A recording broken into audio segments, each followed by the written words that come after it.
August 22nd, 1996, Fresno, California. The day was supposed to be simple. A young woman packs, meets her father, and they leave for a trip she had been looking forward to. Instead, the phone keeps ringing with no answer.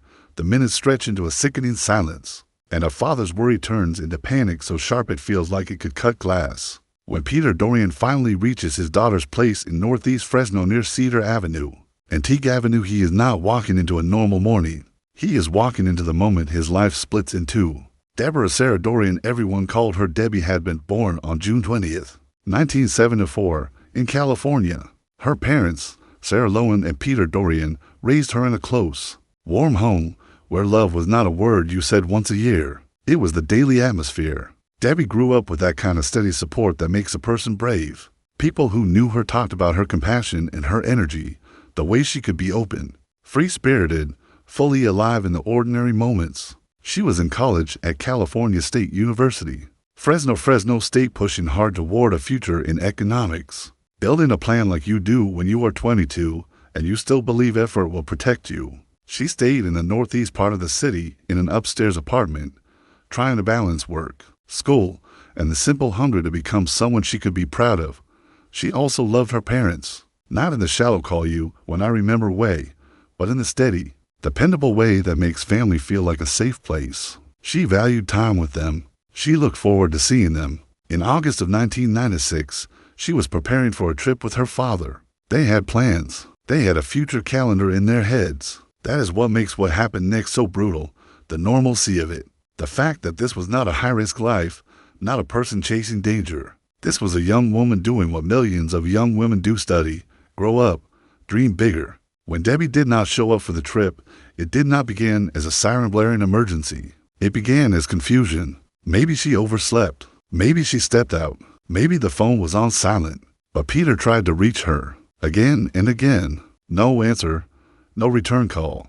The absence started to feel wrong, like a door in your house that is usually open suddenly locked from the inside. He went to her apartment. He did not go there expecting to find the worst thing a parent can find.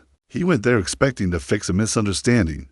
The apartment was on the second floor. He forced his way in because the silence had become unbearable. And then he saw it, the kind of scene that your mind tries to reject, because it makes no sense in the world you thought you lived in. Debbie was dead. She had been bound with duct tape. Her ankles were tightly wrapped. Her feet were taped. Her wrists were taped. Reports would later describe tape also placed over her head and face covering areas like her eyes, her nose, her mouth, turning her into a trapped, silenced target. She had been left like that, in her own home, in the place where she should have been safest. The cause of death was asphyxiation. She had been suffocated, and the examination also found evidence consistent with sexual assault. It was not just a killing. It was domination, control, and cruelty layered on top of murder. Police were called immediately.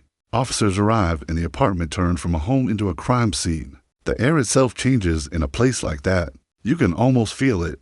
The tension, the urgency, the quiet horror behind professional faces. They began the work the way homicide investigations always begin: locking down the scene, documenting, collecting anything that might speak when no witnesses can. It was 1996. DNA was used in investigations, but it was not the sleek, rapid, data-rich world people imagine today. Still, detectives understood what they had: a brutal homicide, a young victim, binding with tape, and evidence suggesting a sexual element. Whoever did this did not just want Debbie gone. Whoever did this wanted to erase her voice. They collected physical evidence. They took what they could from the scene. They tried to reconstruct the last hours of Debbie's life, where she had been, who might have seen her, who might have known her schedule.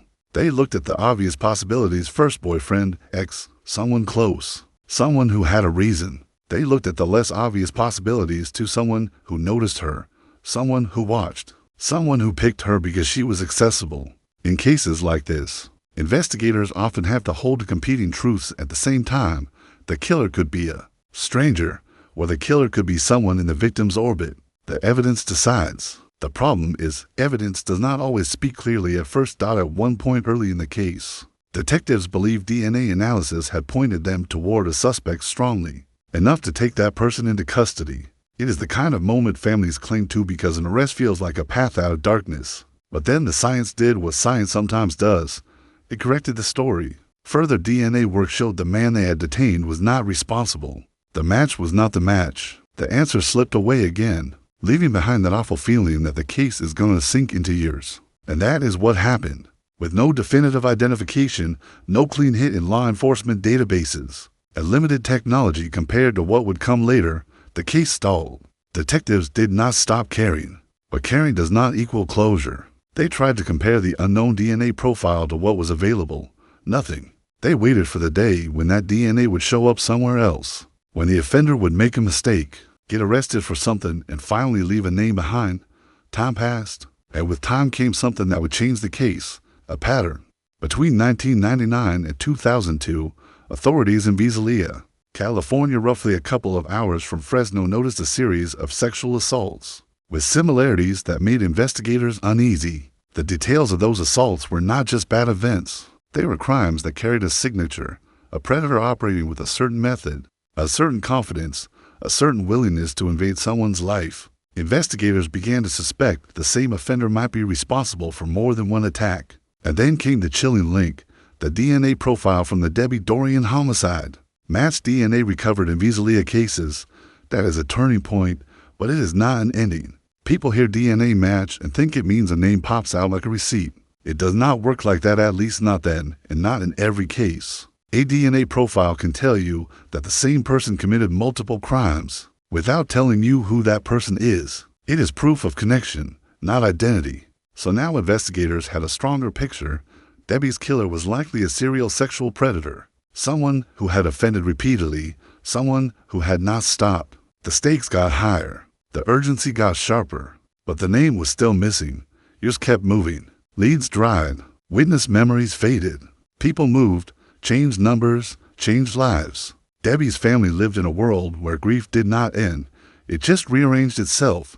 There is a special kind of torture in an unsolved murder, especially when the victim is your child. You do not just mourn the person. You mourn the life they were going to live. And you also live with the knowledge that the person who did it might be out there, breathing the same air, walking into grocery stores like nothing happened. At some point later, a woman identified publicly only as a Jane Doe filed a complaint accusing the unknown offender of multiple sexual assaults in the area from the late 1990s into the early 2000s. That mattered for two reasons. First, it reinforced the idea that this was not a one-time offender. Second, it added pressure. If the same man was responsible for Debbie's murder and multiple assaults, then every year without his identification was a year he could have harmed more people. Then, in 2018, more than 2 decades after Debbie was killed, the case entered a new era. Genetic genealogy, a method that uses DNA in combination with genealogical research to identify suspects, had begun to change cold cases across the United States. It is not magic. It is work. Building family trees, tracing relatives, narrowing possibilities. And then, when investigators have the right person confirming through direct DNA comparison. But when it works, it can do what the old systems could not. It can put a name on an otherwise silent profile. For investigators who had carried Debbie's case for years, this was the kind of opportunity that feels like oxygen after being underwater. They applied the newer approach to the unknown DNA profile. Slowly, the outline of a suspect began to form. Not instantly, not cleanly, more like a photograph developing in the darkroom, shadows first, then edges, then a face. In 2019, the suspect was identified as a man named Nicky Dwayne Stan, based on DNA analysis tied to a different sexual assault case. Authorities concluded he was responsible for the rape and murder of Debbie Dorian in 1996 and connected him to at least 5 sexual assaults in Visalia. Once investigators believed they had enough to stand on, they moved to arrest him. After decades of waiting, Debbie's family finally had what they had been denied since 1996. A specific human being to hold accountable. An arrest does not heal anything. It does not resurrect the dead, but it changes the psychological reality. The monster is no longer a fog. He is a man with a name, an address history, a record. The case is no longer a wound that never closes. It becomes a legal process, and that process has its own cruelty.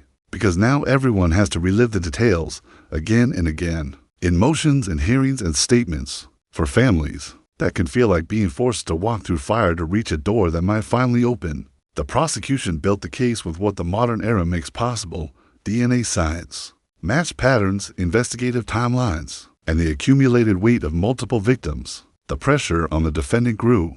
In a case with this kind of violence and this kind of evidence, the state can pursue the harshest penalties available. The defendant's options narrow, and eventually, the case reached the moment that often ends long-running nightmares: the plea.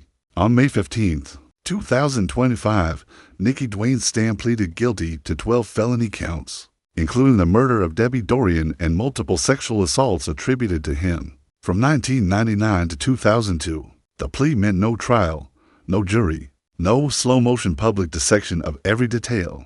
It also meant the state would not pursue the death penalty in exchange for the guilty pleas. For the legal system, it was efficiency. For victims and families, it was complicated relief that they would not have to endure a trial, and rage that the case had taken so long that efficiency became the final frame. During the proceedings, victims spoke. One woman described being 19 when she was raped while walking home after work at an ice cream cafe in Visalia. Her words, as reported, carried the kind of raw, unfiltered pain that does not sound polite and does not need to. She expressed that living with the memory felt like being punished over and over, that surviving was not the clean victory people imagine. Statements like that are hard to hear because they reveal what predators actually do.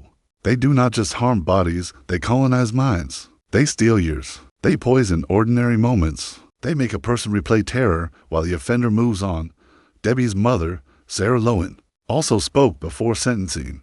Her grief was not only about Debbie. It was about the worldview that shattered the day her daughter was found. She described believing, once, that a life built on work, love, and kindness would somehow keep evil out, that if you did the right things, the worst things would not reach you. Then reality proved otherwise. Evil does not ask permission. It does not care how decent you are. It walks in when you are least prepared, and afterwards you have to rebuild your entire understanding of the world from the rubble. On June 12, 2025, the court sentenced Nikki Dwayne Stan to life in prison without the possibility of parole. No end date, no future hearing where he might convince someone he is safe. For Debbie, it came too late because nothing in the system can return 1996 to the way it was supposed to be. But for the living, the sentence meant something important. The man responsible would not be free to do it again. By that point, authorities indicated Stan was 58 years old and incarcerated at the California Medical Facility in Vacaville, California. The numbers mattered because they showed the scale of delay. Debbie had been 22 when she died. The case closed when the offender was nearing 60. That is almost an entire lifetime of waiting for an answer to the simplest question: who did this? To understand how this case stayed unsolved for so long, you have to understand the limitations of the era it began in. In 1996, a DNA profile could be powerful, but it could not perform miracles. If the offender's DNA was not already in a database, there was no automatic way to assign it to a person. A predator could assault and kill and still live in the blind spots, especially if he avoided arrest. That would require DNA collection. The case could be solvable in theory and still practically frozen. The Visalia connection was critical because it proved the offender had a pattern, and because it kept the case alive in investigative memory. A murder case can get buried under new crimes, new priorities, new leadership.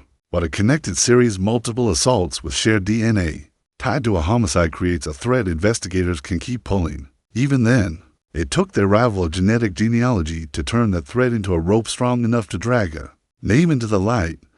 Genetic genealogy is not just a technical tool. It is a change in how cold cases end. Instead of waiting for the suspect to be arrested for something else, investigators can go hunting through family connections. They can find relatives of an unknown profile, build family trees, and narrow down candidates based on age, sex, location, and opportunity. It is painstaking. It can be controversial.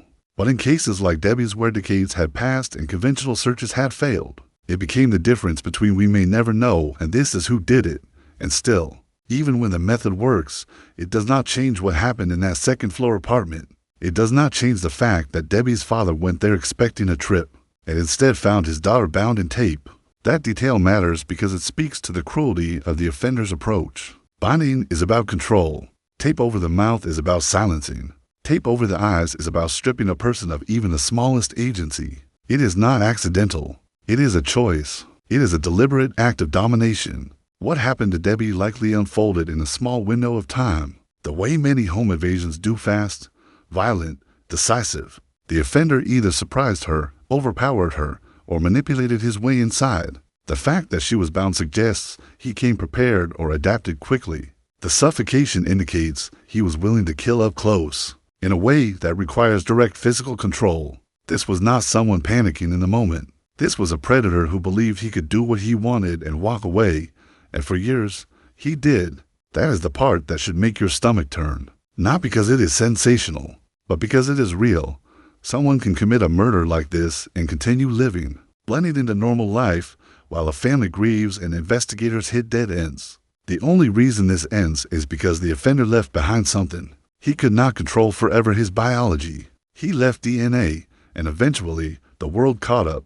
With Stan pleaded guilty. It was not just a legal admission. It was the end of a long lie that the case might never speak. The guilty plea meant the evidence was strong enough that the defense chose surrender over a fight.